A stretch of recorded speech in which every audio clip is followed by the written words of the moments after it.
Hello guys, papakita ko sa inyo yung bagong doorknob namin. Ayan guys, oh. Bago yan. Parang gusto ko gawin to sa bahay namin.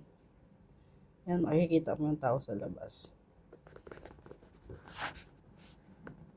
Kasi guys,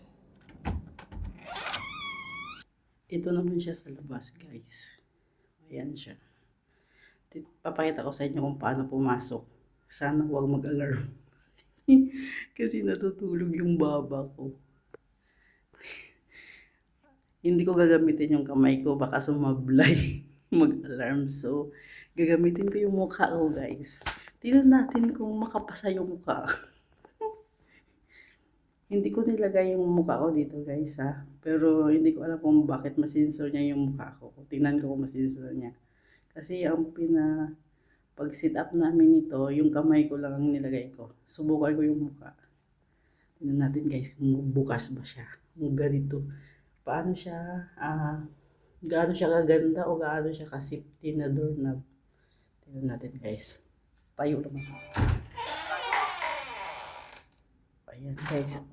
Tumayo lang ako dito. Nakatayo ako dito. Diba?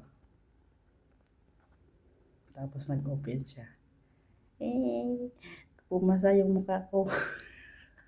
Ayan guys. Oh. Ang ganda. Gusto ko siya subukan sa bahay namin. Inshallah. Diba guys? Ayan. Yan lang guys. Thank you. Thank you for watching my simple vlog.